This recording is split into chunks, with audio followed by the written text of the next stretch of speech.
And welcome back to our program. I've got my sweater on. Those of you who are not watching us over the internet can't tell it, but I'm cold, and I'm sure you're cold all over the country as we move towards the end of the year and the Christmas season. It's cold outside.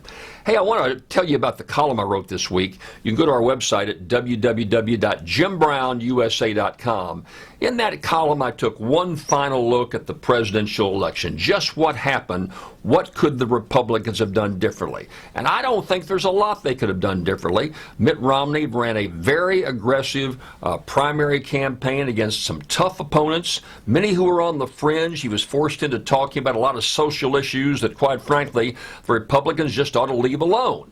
But they didn't, and he was forced to take a lot of tough stands, worked very hard, and came out of that thing battered, but still held his head up, and I thought ended up being a good candidate. Look, the guy was a businessman at a time when we need someone to talk about the economy, how he's going to create jobs.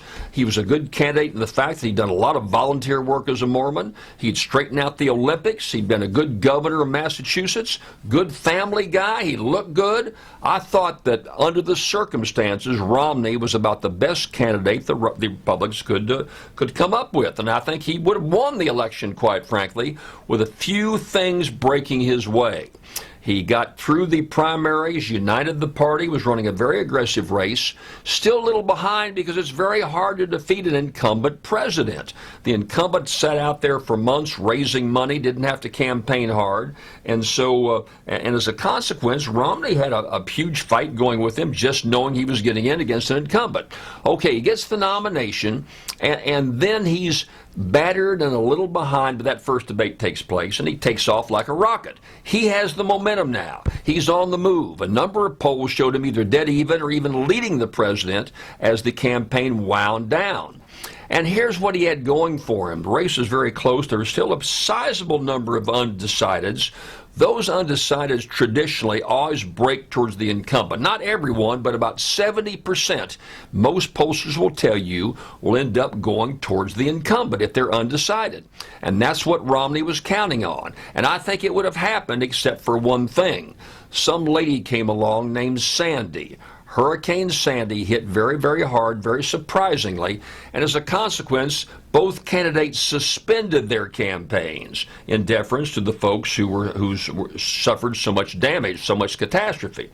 And so they suspended their campaigns. Romney lost his momentum, and what did Barack Obama do? He went back to the job of being president. He was out there fighting to help people, bringing in the huge power of the national government, all to help a lot of people. Now you say, well, that didn't make a difference because the storm really hit in New Jersey, in New York. Those states were going for Obama anyway. That's not where I'm coming from.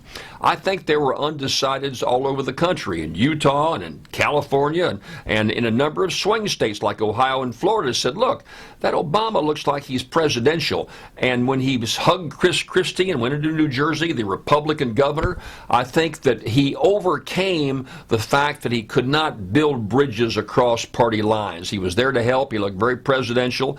And I think to a great number of those undecideds, that made a tremendous difference. So when all was said and done, I think Obama made the momentum there change on the hurricane. And that's my view. That's why I think, now, sure, you can second guess and go back over a number of things, but many were out of Romney's control. He had a dysfunctional party that did some really dumb things, getting into the bedroom of private adults, challenging Hispanics. We got a huge Hispanic population here, taking them on and accusing many of being criminals. I just thought it was bad policy on the part of the Republicans. Romney overcame that, ran a good race, has got nothing to be ashamed of, quite frankly came within a whisker of winning this election, and so there's some soul searching going on. I see some of the rats are jumping the ship in terms of these presidential wannabes who were all for Romney till after the election. Now they're criticizing. Well, that can be expected. That's part of politics. But all in all, when all is said and done, Romney ran a heck of a race. Hey, we'll be back right after this message.